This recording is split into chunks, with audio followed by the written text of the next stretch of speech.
which is not what we're used to seeing you, Kasey Kahne, but thanks for joining us. And first of all, how you feeling? Yeah, thanks for having me. Feeling good. I felt really good since about 4 or 5 days after Darlington, and just kind of back to normal. And it's man, I haven't had any fun, talking about this and thinking about it all. But I'm glad that it's we're very close to be able to come back. I want to finish what I started this season and finish hopefully the final 7 races with LFR. Yeah, that's what we're going to get to next. Was how is the rehab process coming? I mean, how are you working with your doctors to get back? Yeah, so I've had a great doctor. She's taught me a ton, and she knows about everything. So it's been really cool to learn about it. But hopefully this week we can go and I need about 2 hours of testing. Once we do that, we can finish up all the lab work, and from there she can give me the right stuff to keep me after 2 hours. Basically, after 2 hours in the car, the heat, it's just, my body just runs out of something, and we'll figure that out. And then those, after 2 hours, I'll be fine at the end of the races and not fall apart like I did so many times this year. Well, so I want to ask you at Indy, when you won the Brickyard last year, I saw you after the race was over, and I looked on TV, I was like, you look like you're just exhausted. What is it? I know you kind of said it already, but tell me what it's like. I mean, you've done this enough times, and did you feel that coming on? How do you know all that happened? How does it feel in the race car? Yeah, so you feel it coming on about halfway. I start cramping up. My body starts cramping up, whether it's the arms. At Darlington, my neck, my chest, the last 100 laps, I was just basically just stuck in the seat, completely cramped, and it hurts, but you want to finish and you want to do everything you can. At Indy, it was my arms and my chest, and I was able to finish that one too. But yeah, I mean, you just want to finish. You want to do what you showed up for, and I hate it's gotten a little bit worse just as the years have went on. It's gotten a lot worse, and that's what we're trying to figure out, because the final one at Darlington was my heart got to where it couldn't keep up with the body, and I couldn't control my heart rate. So that was the biggest problem there. It got pretty scary at that point. That tells you once again just how physically demanding it is to drive these race cars. Now, Kasey, you announced your retirement earlier this year, and we'll get to that in a second. But first, here's a recap of the silly season so far. Perhaps the biggest silly season. So one of the first things that happened in this whole thing, Kasey, was your decision to retire. When did that come to you, and what went into the decision? Well, it's been on my mind for a good while, and there was a lot of reasons for that.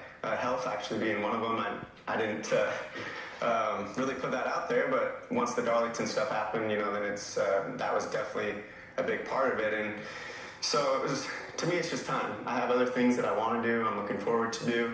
I still would love to run some cup races here and there, and if possible with the team, but if not, then I'm okay with that as well. And I got lots of time with Tanner.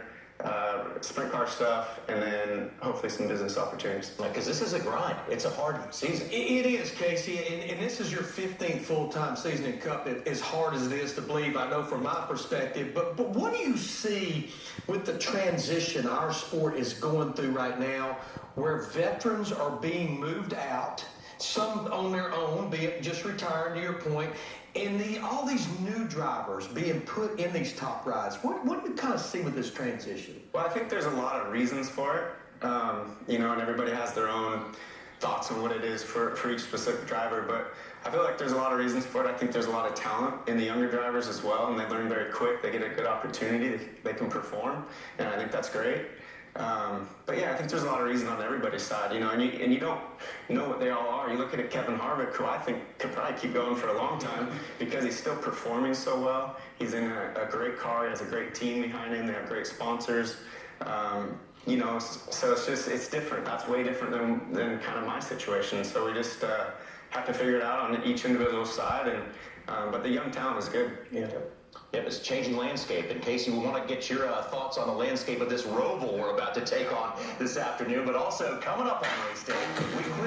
All right, let's see if we can clear this up. It's 109 laps, 2.28 mile Roval, 17 turns. I'm not going to give you a quiz, but I'm going to challenge you to take us for a lap around this Roval, Kasey. All right, sounds good.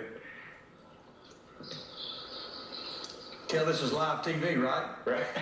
All right, so this is coming down the front stretch, entering the road course here at turn 1. Yeah, so depending on a start, a restart changes this all up, but this is very narrow through here, wall on each side.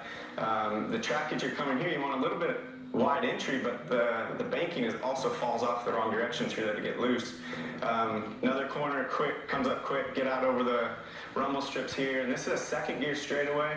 Not much shifting at all. No, not really. Off banking again here to try to get to this tight right-hander to get a good angle down the hill here. The car's light around so much of the infield of the track just because of the banking being off. This is a key spot to get up on the track. Really easy to get tight right there and lose the front end. If you can keep it and get up through the gears quicker and get to the backstretch chicane, which is, I think this is a pretty key spot on the racetrack. Yeah, we saw speeds in practice 170 miles per hour, and here it is, the backstretch chicane. No way to run through there side by side. Not side by side, but you try to like slow down the least amount through there, you know, and just carry as much speed through there as possible. Through here, you're really on the racetrack. The cars are trying to be as low as possible for the best turn and the most rear grip. So you're dragging the track a good bit through there and then come right into the highest braking point of the whole track, which is really rough, getting onto the apron and then over through here, through 16, 17, and back to the start finish. So just a tough track to get a hold of. There's not a lot of grip on the front of the car or the rear car around the whole track. Yeah, I'd say a lot's going to happen in that final chicane on the front straightaway. Well, Kasey Kahne, he's one on the road courses, but Alan Kahne is with another guy that knows something about road course racing, Clint Boyer. You just showed. I think Clint Boyer, and you see that is led by Clint Boyer.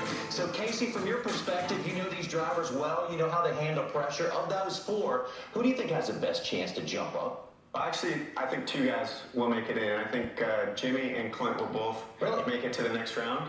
I mean, really, that could change going into turn one at the start of the race. But as of right now, I think both of those two will figure out how to make it to the next round. Yeah, because they got their work cut out, guys. Well, and I think two drivers that's had a tough time with this Roval this weekend is Austin Dillon and Ryan Blaney. They have had a lot of issues, so that could be the two guys that maybe fall out of this top 12. And I'm going to say that I agree with you, and I think that Denny and Eric are going to have a miracle to make it in. It's just going to be tough for those guys to do it. I do think Jimmy's going to be fast, and Clint's going to be consistent. So I go with you on that one. Well, Kasey, we certainly appreciate your time and coming by and talking with us. Best of luck as you get back in that race car. We're looking forward to seeing you finish the season strong. Yeah, absolutely. Thank you, guys. Yep, thanks. All right, so that is Kasey Kahne joining us today.